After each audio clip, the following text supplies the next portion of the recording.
আজ আমরা আলোচনা করব কঠিন পদার্থের তড়িৎ ধর্ম বা ইলেকট্রিক্যাল প্রপার্টি অফ সলিড এই নিয়ে। তড়িৎ পরিবহন ক্ষমতার বিচারে কঠিন পদার্থগুলিকে আমরা তিন ভাগে ভাগ করতে পারি। এইগুলি হলো পরিবাহী বা কন্ডাক্টরস, অন্তরক বা ইনসুলেটরস এবং অর্ধপরিবাহী বা সেমিকন্ডাক্টরস। তো কাদেরকে আমরা বলবো পরিবাহী? যে সমস্ত কঠিন পদার্থের মধ্য দিয়ে খুব সহজেই তড়িৎ পরিবাহিত হতে পারে তাদেরকে আমরা পরিবাহী বলি। কঠিন পদার্থগুলির মধ্যে ধাতুগুলি তড়িতের উত্তম পরিবাহী। তড়িৎ বিশ্লেষ্য পদার্থগুলি সাধারণ অবস্থায় কঠিন থাকলেও এরা কিন্তু কঠিন অবস্থায় তড়িৎ পরিবহন করতে পারে না।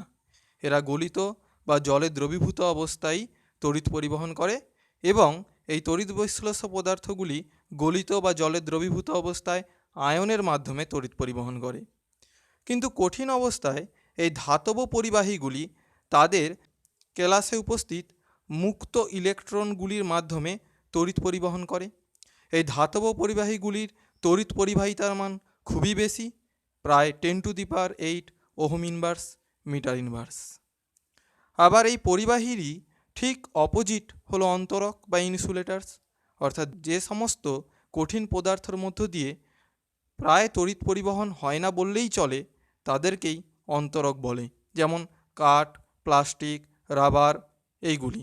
তো এদের ক্ষেত্রে তড়িৎ পরিবাহিতার মান খুবই কম, প্রায় নগণ্য। এর মান প্রায় 10⁻⁻20 ওহম ইনভার্স মিটার ইনভার্স এই ক্রমের হয়ে থাকে। এইবার অর্ধপরিবাহী বা সেমিকন্ডাক্টরস কারা? অর্ধপরিবাহী এই পরিবাহীদের মতো এত ভালো তড়িতের সুপরিবাহী নয়, আবার অন্তরক পদার্থের মতো এত কুপরিবাহীও নয়। যাদের তড়িৎ পরিবাহিতার মান এই পরিবাহী এবং অন্তরক এদের মাঝামাঝি হয়। এদের তড়িৎ পরিবাহিতার মান প্রায় 10⁻⁻7 থেকে 10⁻⁴ ওহম ইনভার্স মিটার ইনভার্স এই ক্রমের হয়ে থাকে। লক্ষ্য করো, এই মানটি ওই পরিবাহী এবং অন্তরক এদের মাঝামাঝি। এরকম কিছু অর্ধপরিবাহীর উদাহরণ যেমন সিলিকন, জার্মেনিয়াম, আবার কিছু ধাতব অক্সাইড যেমন Cu2O, CuO, FeO, Fe2O3 এইগুলিও অর্ধপরিবাহী হিসাবে কাজ করে। কঠিন কেলাসাকার পদার্থের মধ্য দিয়ে তড়িৎ পরিবাহিতা ব্যান্ড থিওরি বা পটি তত্ত্বের সাহায্যে সবচেয়ে ভালো ব্যাখ্যা করা যায়। এই ব্যান্ড থিওরি আলোচনার সময় তোমরা যে ক্লাস 11-এর রাসায়নিক বন্ধন বা কেমিক্যাল বন্ডিং চ্যাপ্টারে মলিকুলার অরবিটাল থিওরি বা এমওটি পড়েছিলে তার একটু জ্ঞান আবশ্যক। ব্যান্ড থিওরি মূলত এই মলিকুলার অরবিটাল থিওরি এরই একটি বিস্তৃত রূপ। এবার আমরা ওই ক্লাস 11-এর মলিকুলার অরবিটাল থিওরির একটু রিভাইজ আলোচনা করব। তো আমরা এখানে হাইড্রোজেন অণুর গঠন নিয়ে আলোচনা করব। তাহলে আমরা জানি দুটি হাইড্রোজেন পরমাণু মিলিত হয়েই হাইড্রোজেন অণু গঠিত হয়। এখন হাইড্রোজেনের ইলেকট্রন বিন্যাস কী? না 1s1। তোমরা ক্লাস 11-এর পরমাণুর গঠন এই চ্যাপ্টারে কিভাবে এই 1s 2s 2p 3s 3p প্রভৃতি অরবিটালে ইলেকট্রন পরপর ফিল আপ করে ইলেকট্রন বিন্যাস করতে হয় তা আগেই জেনেছো। যেমন হাইড্রোজেনের ক্ষেত্রে আমরা জানি তার ইলেকট্রন বিন্যাস 1s1। 3 নম্বর মৌল লিথিয়াম, অর্থাৎ পারমাণবিক সংখ্যা লিথিয়ামের 3, এর ইলেকট্রনও 3টি, এর ইলেকট্রন বিন্যাস 1s2 2s1। একই রকম সোডিয়ামের 1s2 2s2 2p6 3s1। ম্যাগনেসিয়ামের 1s2 2s2 2p6 3s2। এগুলো তোমরা আগেই নিশ্চয়ই জানো। এখন ইলেকট্রন বিন্যাসগুলি লক্ষ্য করলে দেখো সবচেয়ে বাইরের কক্ষে অবস্থিত ইলেকট্রনগুলি সাধারণভাবে রাসায়নিক বন্ধনে অংশগ্রহণ করে। এই জন্য সবচেয়ে বাইরের কক্ষটিকেই বলা হয় যোজ্যতা কক্ষ এবং এখানে অবস্থিত ইলেকট্রনগুলোকেই বলা হয় যোজক ইলেকট্রন বা ভ্যালেন্স ইলেকট্রন। যেমন হাইড্রোজেনের ক্ষেত্রে 1s1 এই ইলেকট্রনটি তার যোজক ইলেকট্রন, লিথিয়ামের ক্ষেত্রে 2s1 এই ইলেকট্রনটি তার যোজক ইলেকট্রন, সোডিয়ামের ক্ষেত্রে একই রকম 3s1 এই ইলেকট্রনটি তার যোজক ইলেকট্রন, ম্যাগনেসিয়ামের ক্ষেত্রে 3s2 এই 3s অরবিটালে অবস্থিত দুটি ইলেকট্রন তার যোজক ইলেকট্রন। এখন হাইড্রোজেন অণুর গঠনের ক্ষেত্রে লক্ষ্য করো দুটি হাইড্রোজেনের 1s অরবিটালগুলি পারস্পরিক যে কোনো একটি অক্ষ বরাবর, ধরো এক্স অক্ষ বা ওয়াই অক্ষ বা জেড অক্ষ বরাবর পারস্পরিক কাছাকাছি এসে মিলনের ফলেই মলিকুলার অরবাইটাল বা আণবিক কক্ষক তৈরি হয়। এইরূপ অ্যাটমিক অরবাইটালের মিলনে মলিকুলার অরবাইটাল তৈরির এই পদ্ধতিকেই ল্যাকো বা linear combination of atomic orbital বলে। দুটি অ্যাটমিক অরবাইটালের মিলনে উৎপন্ন আণবিক কক্ষকের সংখ্যাও হয় দুটি। একটি হয় বন্ডিং মলিকুলার অরবাইটাল আর একটি হলো অ্যান্টিবন্ডিং মলিকুলার অরবাইটাল। এখানে লক্ষ্য করো, এই যে ছবিটি দেখতে পাচ্ছ এটিকেই মলিকুলার অরবাইটাল ডায়াগ্রাম বলে। এই মলিকুলার অরবাইটাল ডায়াগ্রামের সাহায্যে কিভাবে হাইড্রোজেন পরমাণুগুলি মিলিত হয়ে হাইড্রোজেন অণু গঠিত হয় তা আমরা এখানে আলোচনা করব। এখানে লক্ষ্য করো, উপরের দিকে শক্তিমাত্রা ক্রমশ বাড়তে থাকে। এখানে দুটি হাইড্রোজেনের 1s কক্ষকগুলি মিলিত হয়েই আণবিক কক্ষক তৈরি হয়। তো দুটি হাইড্রোজেনেরই 1s কক্ষক দুটি সমশক্তি সম্পন্ন, তাই দেখো দুটি একই সরল রেখা বরাবর আছে। এখন হাইড্রোজেনের এই 1s কক্ষকে ইলেকট্রন সংখ্যা একটি, কারণ আমরা ইলেকট্রন বিন্যাসে আগেই জেনেছি হাইড্রোজেনের ইলেকট্রন বিন্যাস 1s1। এখন এই যে দুটি হাইড্রোজেনের 1s অরবাইটাল পারস্পরিক একটি সরলরেখা বরাবর এসে মিলিত হয়ে, অর্থাৎ লিনিয়ার কম্বিনেশন অফ অ্যাটমিক অরবাইটালস বা ল্যাকো এর মাধ্যমে যে আণবিক কক্ষক দুটি তৈরি হয় সেগুলি হলো বন্ডিং মলিকুলার অরবাইটাল এবং আরেকটি হলো অ্যান্টিবন্ডিং মলিকুলার অরবাইটাল। এখানে যটি অ্যাটমিক অরবাইটাল বা পারমাণবিক কক্ষক থাকে তাদের মিলনে ঠিক তত সংখ্যকই মলিকুলার অরবাইটাল তৈরি হয়। যেমন এখানে দেখো, দুটি অ্যাটমিক অরবাইটালের মিলনে মলিকুলার অরবাইটালের সংখ্যাও দুটি।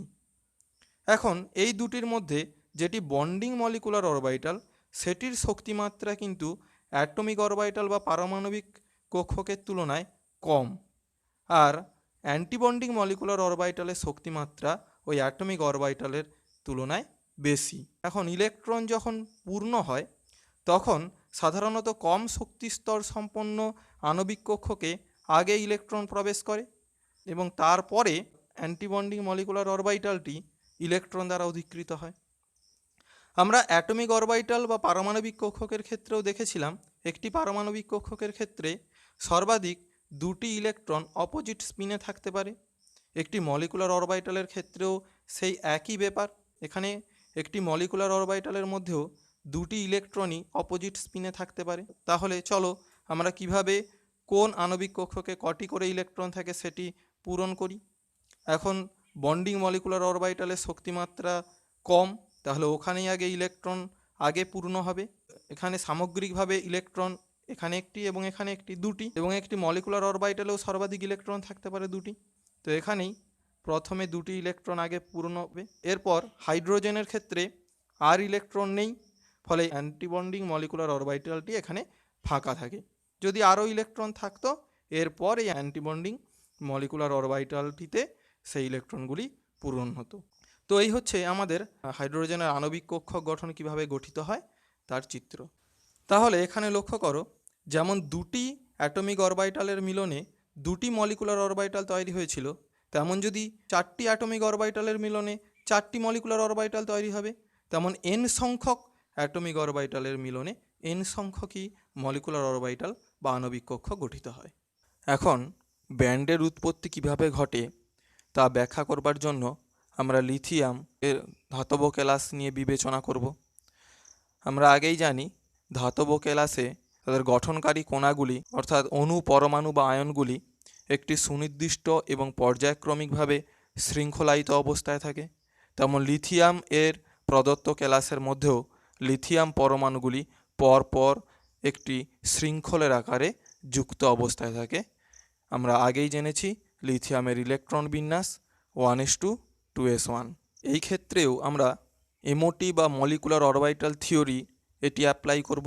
দুটি লিথিয়াম পরমাণুকে যদি পরস্পরের কাছাকাছি আনা হয় তবে লিথিয়াম পরমাণুর এই যে সর্ববহিস্থ কক্ষ বা যোজন কক্ষে 2s কক্ষক দুটি পরস্পর একটি নির্দিষ্ট অক্ষ বা সরলরেখা বরাবর কাছাকাছি এসে অভিলিপ্ত হয়, অর্থাৎ LCAO linear combination of atomic orbital এর ফলে দুটি 2s অরবাইটাল পরস্পর অভিলিপ্ত হয়ে দুটি আণবিক কক্ষক বা মলিকুলার অরবাইটাল তৈরি করে যার মধ্যে একটি বন্ডিং মলিকুলার অরবিটাল এবং আরেকটি অ্যান্টি বন্ডিং মলিকুলার অরবিটাল। তাহলে এইভাবে দুটি লিথিয়াম পরমাণু যুক্ত হয়ে Li2 এই অণু গঠিত হয়। এই অণু গঠনের সময় আমরা এই মলিকুলার অরবিটাল ডায়াগ্রাম যদি লক্ষ্য করি, তাহলে দেখো দুটি লিথিয়ামেরই সর্ববহিস্থ কক্ষে 2s এই অরবিটালে ইলেকট্রন সংখ্যা একটি। তাহলে এই হিসাবে এখানেও থাকবে একটি ইলেকট্রন আর এখানেও থাকবে একটি ইলেকট্রন। এই দুটি লিথিয়ামে 2s অরবিটালই সমশক্তি সম্পন্ন, তাই দুটি একই সরলরেখা বরাবর আছে। আমরা আগেই হাইড্রোজেনের ক্ষেত্রেও আলোচনা করেছিলাম, অ্যাটমিক অরবিটাল বা পারমাণবিক কক্ষকের মিলনের ফলে যে মলিকুলার অরবিটালগুলি তৈরি হয় তাদের মধ্যে যেটি কম শক্তি সম্পন্ন সেটিকে বলা হয় বন্ডিং মলিকুলার অরবিটাল এবং যেটি বেশি শক্তি সম্পন্ন সেটাকে বলা হয় anti bonding molecular orbital. Electron প্রথমে কম শক্তি সম্পন্ন বন্ডিং মলিকুলার অরবিটালটিতে পূর্ণ হয়, ফলে এখানে দুটি লিথিয়ামে 2s অরবিটালে মোট ইলেকট্রনের সংখ্যা এখানে একটি দুটি। তো একটি মলিকুলার অরবিটালেও সর্বাধিক ইলেকট্রন থাকতে পারে দুটি। তাহলে এই দুটি ইলেকট্রন আগে বন্ডিং মলিকুলার অরবিটালটিতেই পূর্ণ হয় এবং অ্যান্টি বন্ডিং মলিকুলার অরবিটালটি খালি অবস্থায় থাকে। এখন Li2 এই অণুর গঠনের ক্ষেত্রে এক একটি মলিকুলার অরবিটাল বা আণবিক কক্ষক এক একটি শক্তি স্তরকে নির্দেশ করে। তাহলে এখানে বন্ডিং মলিকুলার অরবিটালটিও যেমন একটি শক্তি স্তরকে নির্দেশ করবে, অ্যান্টি বন্ডিং মলিকুলার অরবিটালটিও আরেকটি শক্তি স্তরকে নির্দেশ করে। এখানে Li2 অণুর ক্ষেত্রে আমরা দেখতে পাচ্ছি বন্ডিং মলিকুলার অরবিটালটি ইলেকট্রন দ্বারা পূর্ণ অবস্থায় থাকে। একই রকমভাবে এখানে আমরা ওই বন্ডিং মলিকুলার অরবিটাল দ্বারা নির্দেশিত শক্তি স্তরটি ইলেকট্রন দ্বারা পূর্ণ অবস্থায় দেখি, যেখানে অ্যান্টি বন্ডিং মলিকুলার অরবিটালটি খালি অবস্থায় থাকে। তাই এখানে আমরা লক্ষ্য করো সেই অ্যান্টি বন্ডিং মলিকুলার অরবিটাল দ্বারা নির্দেশিত শক্তি স্তরটিও আমরা এখানে খালি অবস্থায় দেখতে পাই। এখন লিথিয়াম পরমাণুগুলো তাদের কেলাসে পরস্পর সংযুক্ত অবস্থায় আছে।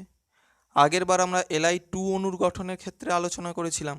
এখন আমরা আলোচনা করব Li4 অণুর গঠনের ক্ষেত্রে, যেখানে 4টি লিথিয়াম পরমাণু পরস্পর সংযুক্ত অবস্থায় আছে। তাহলে এখানে 4টি লিথিয়াম পরমাণুর 4টি এই 2s অরবিটাল এই পারমাণবিক কক্ষকগুলির মিলনে 4টি মলিকুলার অরবিটাল তৈরি হবে।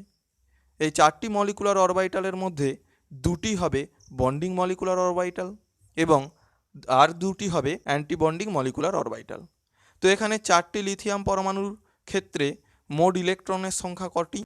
1, 2, 3 এবং 4টি। আমরা আগেই জেনেছি যে ইলেকট্রন সর্বনিম্ন শক্তি স্তরে সবচেয়ে আগে পূর্ণ হয়। ইলেকট্রন প্রথমে নিম্ন শক্তি স্তর সম্পন্ন বন্ডিং মলিকুলার অরবিটালগুলিতে আগে পূর্ণ হয়, পরে অ্যান্টি বন্ডিং মলিকুলার অরবিটালগুলিতে ইলেকট্রন প্রবেশ করে।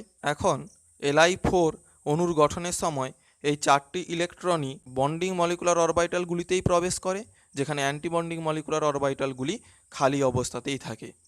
একই রকমে আমরা যদি জোড় সংখ্যক এইরূপ লিথিয়াম পরমাণুর সমন্বয়ে আলোচনা করি, একই রকমভাবে Li6 এই পরমাণুর ক্ষেত্রে 3টি বন্ডিং মলিকুলার অরবিটাল, 3টি অ্যান্টি বন্ডিং মলিকুলার অরবিটালের মধ্যে বন্ডিং মলিকুলার অরবিটালগুলি ইলেকট্রন দ্বারা পূর্ণ থাকবে, অ্যান্টি বন্ডিং মলিকুলার অরবিটালগুলি খালি অবস্থায় থাকবে।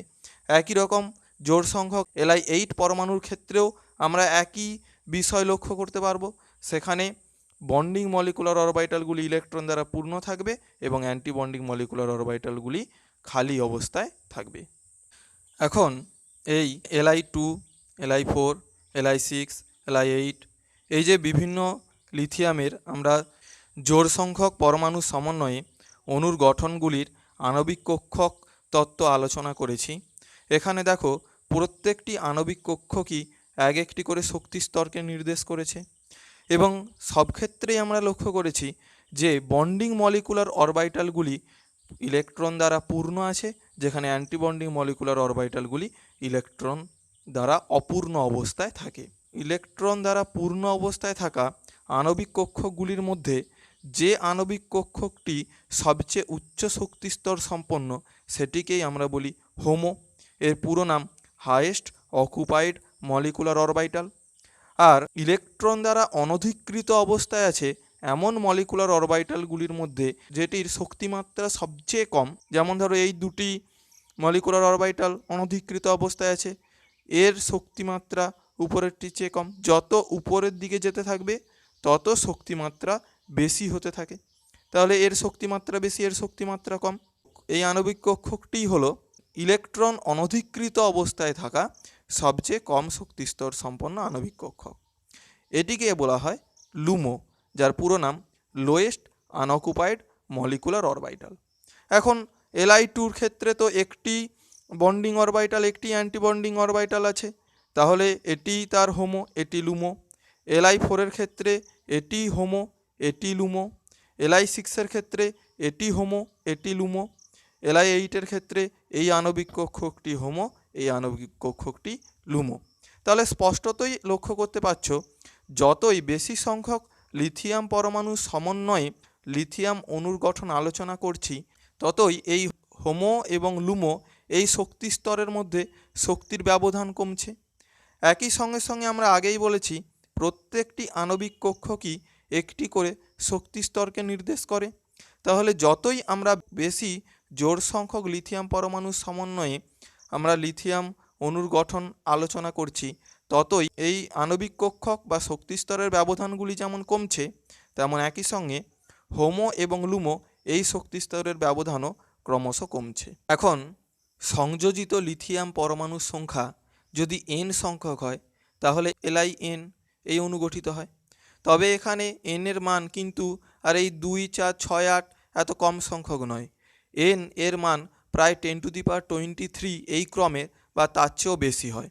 অর্থাৎ মনে করো 1 মোল, 2 মোল, 5 মোল, 10 মোল এই রকম লিথিয়াম পরমাণুগুলি পরস্পর মিলিত হয়ে একটি বৃহদাকার Lin অণু গঠন করেছে। যতগুলি লিথিয়াম পরমাণুর 2s অরবিটাল সংযোজিত হয়ে আণবিক কক্ষক তৈরি হয়েছিল, আণবিক কক্ষকের সংখ্যাও ছিল ততগুলি। অর্থাৎ যদি n সংখ্যক লিথিয়াম পরমাণু সংযোজিত হয়, তাহলে আণবিক কক্ষকের সংখ্যাও হবে n সংখ্যক। এখন এই বিপুল সংখ্যক আণবিক কক্ষক বা এই শক্তিস্তরগুলির শক্তিমাত্রার পার্থক্য বা হোমো এবং লুমো এর শক্তিমাত্রার পার্থক্য এতই কম হবে যে তখন এই শক্তিস্তরগুলিকে আমরা আলাদা আলাদা করে আর চিহ্নিত করতে পারবো না। তখন এই সামগ্রিক শক্তিস্তরগুলি একটি ব্যান্ড বা পটি গঠন করবে। এক্ষেত্রে লিথিয়াম পরমাণুর ক্ষেত্রে 2s অরবিটালগুলি মিলিত হয়ে এই যে ব্যান্ড বা পটি তৈরি হয়, তাকেই আমরা 2s ব্যান্ড বা 2s এনার্জি ব্যান্ড বলে বলবো। যেহেতু লিথিয়ামের ক্ষেত্রে আমরা দেখি তার এই 2s অরবিটালটি অর্ধপূর্ণ অবস্থায় থাকে, 2s1, তাই এই 2s ব্যান্ডটিও অর্ধপূর্ণ অবস্থায় থাকবে। অর্থাৎ 2s ব্যান্ডের অর্ধেকটি ইলেকট্রন দ্বারা পূর্ণ থাকবে, অর্ধেকটি খালি থাকবে।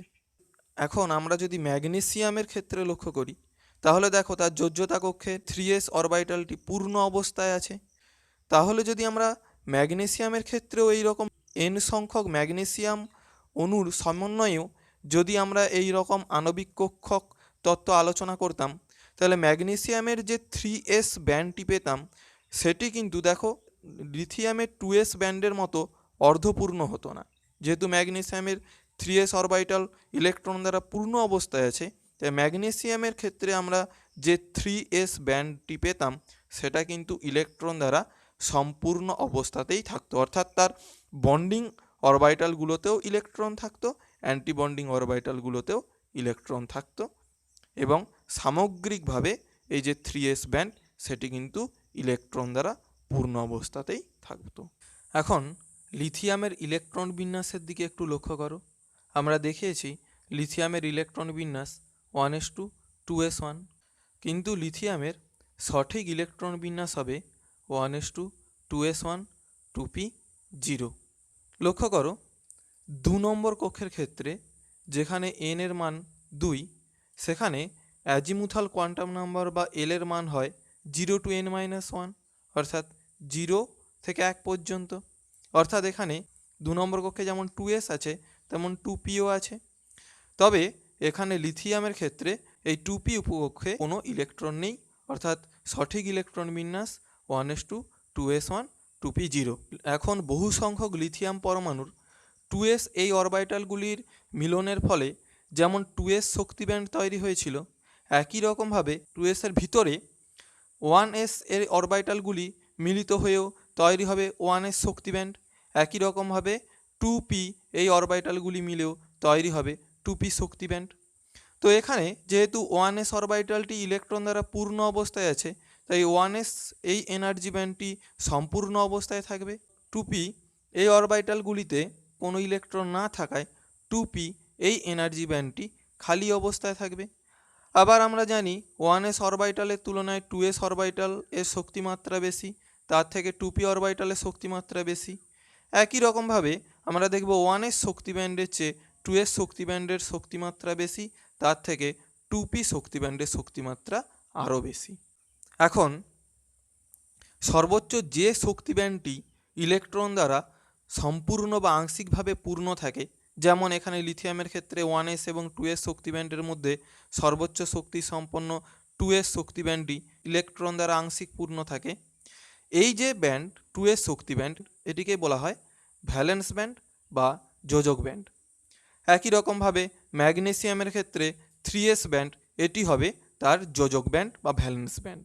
তো এই ভ্যালেন্স ব্যান্ড এর থেকে কম শক্তি সম্পন্ন, অর্থাৎ ভিতরে যে সমস্ত ইলেকট্রন দ্বারা পূর্ণ শক্তি ব্যান্ডগুলি রয়েছে, অর্থাৎ ইনার ফিল্ড এনার্জি ব্যান্ডগুলি রয়েছে, সেগুলি কঠিন পদার্থের তড়িৎ পরিবাহিতার ক্ষেত্রে কোনোরূপ ভূমিকা গ্রহণ করে না, তাই এগুলি নিয়ে আমরা আলোচনা করব না। এখন সর্বনিম্ন যে শক্তি ব্যান্ডে কোনো ইলেকট্রন থাকে না এবং যার শক্তি ভ্যালেন্স ব্যান্ড অপেক্ষা বেশি, তাকে বলা হয় পরিবাহী ব্যান্ড বা কন্ডাকশন ব্যান্ড। যেমন লিথিয়ামের ক্ষেত্রে এই 2p শক্তি ব্যান্ডটি লক্ষ্য করো, এটির শক্তিমাত্রা 2s ব্যান্ড অপেক্ষা বেশি এবং এখানে কোনোরূপ ইলেকট্রন থাকে না। এই 2p শক্তি ব্যান্ডটি হলো লিথিয়ামের ক্ষেত্রে কন্ডাকশন ব্যান্ড বা পরিবাহী ব্যান্ড। একই রকমভাবে ম্যাগনেসিয়ামের ক্ষেত্রে 3p এই অরবিটালটিও শূন্য অবস্থায় থাকে। এই 3p এনার্জি ব্যান্ড সেই ক্ষেত্রে হতো তার পরিবাহী বা কন্ডাকশন ব্যান্ড। এখন যে কোনো দুটি শক্তি ব্যান্ডের মধ্যবর্তী যে শক্তির পার্থক্য, তাকেই নিষিদ্ধ শক্তি অঞ্চল বা ফরবিডেন এনার্জি গ্যাপ বলে। তবে আমরা এখানে মূলত ভ্যালেন্স ব্যান্ড ও কন্ডাকশন বা পরিবাহী ব্যান্ডের মধ্যবর্তী এই শক্তির ব্যবধানটিকেই নিষিদ্ধ শক্তি অঞ্চল বা ফরবিডেন এনার্জি গ্যাপ এই বলে বিবেচনা করব। কঠিন পদার্থের তড়িৎ পরিবাহিতার সময় এই ভ্যালেন্স ব্যান্ড থেকে ইলেকট্রন যদি ফরবিডেন এনার্জি গ্যাপ অতিক্রম করে এই পরিবাহী ব্যান্ডে প্রবেশ করতে পারে, তবে সেই পরিবাহী ব্যান্ডে অবস্থিত ইলেকট্রনগুলি কেলাস জালকের মধ্যে মুক্ত অবস্থায় থাকে, যা চলাফেরা করতে সক্ষম। বাহ্যিক তড়িৎ ক্ষেত্রের উপস্থিতিতে ওই ইলেকট্রনগুলি যেদিকে চলাচল হয় তার বিপরীত দিকেই আমরা তড়িৎ প্রবাহের অভিমুখ বলে ধরি। এবারে এই ব্যান্ড থিওরি বা ব্যান্ড তত্ত্বের সাহায্যে কঠিন পদার্থের মধ্যে কিভাবে তড়িৎ পরিবাহিত হয় তার আমরা আলোচনা করব। প্রথমে আমরা আলোচনা করব ধাতু দ্বারা তড়িৎ পরিবহন কিভাবে হয় সেই নিয়ে। তাহলে আমরা আগেই লক্ষ্য করেছি যে লিথিয়াম, সোডিয়াম, কপার প্রভৃতি কিছু ধাতু আছে যাদের ক্ষেত্রে ভ্যালেন্স ব্যান্ডটি ইলেকট্রন দ্বারা অর্ধপূর্ণ অবস্থায় থাকে। আবার ম্যাগনেসিয়াম, জিঙ্ক এই জাতীয় কিছু ধাতু আছে যাদের ক্ষেত্রে ভ্যালেন্স ব্যান্ডটি সম্পূর্ণই ইলেকট্রন দ্বারা পূর্ণ অবস্থায় থাকে। এখন ধাতুগুলির ক্ষেত্রে তাদের ইলেকট্রন দ্বারা পূর্ণ বা অর্ধপূর্ণ ভ্যালেন্স ব্যান্ড এবং ফাঁকা পরিবাহী ব্যান্ডের মধ্যে শক্তিমাত্রার পার্থক্য বা ব্যবধান এতই কম যে দেখা যায় যে ভ্যালেন্স ব্যান্ড এবং ফাঁকা পরিবাহী ব্যান্ড একটির উপরে আরেকটি উপরিপাতিত হয়। আমরা লিথিয়ামের এনার্জি ব্যান্ড আলোচনা করার সময় এই যে তার ভ্যালেন্স ব্যান্ড বা 2s শক্তি ব্যান্ড এবং কন্ডাকশন ব্যান্ড বা পরিবাহী ব্যান্ড 2p শক্তি ব্যান্ড, এর মধ্যে ফরবিডেন এনার্জি গ্যাপ দেখিয়েছিলাম। বাস্তবিক পক্ষে কিন্তু এই ধাতুগুলির ক্ষেত্রে এই ভ্যালেন্স ব্যান্ড এবং তার উপরের ফাঁকা পরিবাহী ব্যান্ডের মধ্যে ফরবিডেন এনার্জি গ্যাপ বলে কোনো জিনিসই থাকে না। তাদের ক্ষেত্রে ভ্যালেন্স ব্যান্ড এবং কন্ডাকশন ব্যান্ড একে অপরের মধ্যে উপরিপাতিত হয়। নিষিদ্ধ শক্তি অঞ্চল বা ফরবিডেন এনার্জি গ্যাপ না থাকার জন্য লিথিয়াম, সোডিয়াম বা কপার প্রভৃতি ধাতুগুলির ক্ষেত্রেও আমরা দেখি তাদের ইলেকট্রন সমৃদ্ধ শক্তি স্তরগুলি থেকে ফাঁকা পরিবাহী ব্যান্ডে হোক বা ম্যাগনেসিয়াম, জিঙ্ক প্রভৃতি ধাতুগুলির ক্ষেত্রেও ইলেকট্রন দ্বারা পূর্ণ ভ্যালেন্স ব্যান্ড থেকে ফাঁকা পরিবাহী ব্যান্ডে খুব সহজেই বাহ্যিক তড়িৎ ক্ষেত্রের উপস্থিতিতে ইলেকট্রন স্থানান্তরিত হয়। এখন এই পরিবাহী ব্যান্ডে অবস্থিত ইলেকট্রনগুলি মুক্ত অবস্থায় কেলাস জালকের মধ্যে বিচরণ করে এবং এই মুক্ত ইলেকট্রনগুলির সাহায্যেই ধাতুগুলি তড়িৎ পরিবহন করে এবং ধাতুগুলি তড়িতের উত্তম পরিবাহী হয়। এখন আমরা অন্তরক পদার্থের মধ্য দিয়ে তড়িৎ পরিবহনের ক্ষেত্রে ব্যান্ড তত্ত্ব প্রয়োগ করব। অন্তরক পদার্থের ক্ষেত্রেও দেখা যায় যে তাদের ভ্যালেন্স ব্যান্ডটি ইলেকট্রন দ্বারা পূর্ণ অবস্থায় থাকে এবং এই ভ্যালেন্স ব্যান্ডের উপরে পরিবাহী ব্যান্ডটি ফাঁকা থাকে। কিন্তু এই ভ্যালেন্স ব্যান্ড ও পরিবাহী ব্যান্ডের মধ্যে এই যে ফরবিডেন এনার্জি গ্যাপ বা নিষিদ্ধ শক্তি অঞ্চল, এটি খুবই প্রশস্ত। দেখা যায় যে অন্তরক পদার্থের ক্ষেত্রে এই ভ্যালেন্স ব্যান্ড এবং পরিবাহী ব্যান্ডের মধ্যে এই যে শক্তির পার্থক্য, এটি 5 ইভি বা তার চেয়েও বেশি হয়। অন্তরক পদার্থের ক্ষেত্রে নিষিদ্ধ শক্তি অঞ্চল এত প্রশস্ত হওয়ার দরুন ভ্যালেন্স ব্যান্ড থেকে ইলেকট্রনগুলি কোনো মতেই পরিবাহী ব্যান্ডে প্রবেশ করতে পারে না। এই কারণে বাহ্যিক তড়িৎ ক্ষেত্রের উপস্থিতিতে কোনো ইলেকট্রনই যেহেতু ভ্যালেন্স ব্যান্ড থেকে পরিবাহী ব্যান্ডে আসতে পারে না, তাই অন্তরক পদার্থের ক্ষেত্রে আমরা মুক্ত ইলেকট্রনের উপস্থিতি দেখতে পাই না। এই জন্য অন্তরক পদার্থগুলি কোনোভাবেই তড়িৎ পরিবহন করে না, এগুলো তড়িতের কুপরিবাহী হয়। এখন আমরা অর্ধপরিবাহীদের ক্ষেত্রে তড়িৎ পরিবহন নিয়ে আলোচনা করব। অর্ধপরিবাহীগুলির ক্ষেত্রেও দেখা যায় যে তাদের ভ্যালেন্স ব্যান্ড এটি ইলেকট্রন দ্বারা পূর্ণ থাকে এবং তাদের ক্ষেত্রেও পরিবাহী ব্যান্ডটি ফাঁকা থাকে। এই যে ভ্যালেন্স ব্যান্ড এবং পরিবাহী ব্যান্ড, এদের মধ্যবর্তী এই যে নিষিদ্ধ শক্তি অঞ্চল বা ফরবিডেন এনার্জি গ্যাপ, এটি এই অন্তরক পদার্থগুলির মতো এত প্রশস্ত নয়। এদের ক্ষেত্রে এই নিষিদ্ধ শক্তি অঞ্চল অর্থাৎ ভ্যালেন্স ব্যান্ড ও পরিবাহী ব্যান্ডের মধ্যে শক্তির পার্থক্য অপেক্ষাকৃত কম। এই শক্তির পার্থক্য প্রায় 3 ইলেকট্রন ভোল্ট বা তার চেয়েও কম হয়। কম উষ্ণতায় অর্ধপরিবাহীদের ক্ষেত্রে এই ভ্যালেন্স ব্যান্ড থেকে ইলেকট্রন পরিবাহী ব্যান্ডে কোনোরূপভাবেই প্রবেশ করতে পারে না। এই কারণে কম উষ্ণতায় আমরা অর্ধপরিবাহীদের মধ্যে তড়িৎ পরিবাহিতা দেখি না, এরা তখন অন্তরক পদার্থের মতো আচরণ করে। কিন্তু উচ্চ উষ্ণতায় বাহ্যিক তড়িৎ ক্ষেত্রের উপস্থিতিতে ভ্যালেন্স ব্যান্ড থেকে কিছু ইলেকট্রন তাপীয় শক্তির অধিকারী হয়ে ওই ফরবিডেন এনার্জি গ্যাপ বা নিষিদ্ধ শক্তি অঞ্চল অতিক্রম করে পরিবাহী ব্যান্ডে আসতে পারে। এই পরিবাহী ব্যান্ডে থাকা ইলেকট্রনগুলি তখন মুক্ত ইলেকট্রন রূপে কেলাস জালকের মধ্যে বিচরণ করে এবং উচ্চ উষ্ণতায় অর্ধপরিবাহীগুলি তড়িৎ পরিবাহিতা প্রদর্শন করে। এই কারণে যত উষ্ণতা বাড়ে ততই ভ্যালেন্স ব্যান্ড থেকে ইলেকট্রন পরিবাহী ব্যান্ডে বেশি পৌঁছায় এবং অর্ধপরিবাহীদের ক্ষেত্রে তড়িৎ পরিবাহিতা উষ্ণতা বৃদ্ধির সঙ্গে সঙ্গে বৃদ্ধি পেতে দেখা যায়। তো আজকের দিনের আমাদের আলোচনা এই পর্যন্তই। এর পরবর্তী অর্ধপরিবাহীদের সম্পর্কে বিশদ আলোচনা আমরা এর পরের ভিডিওতে করব।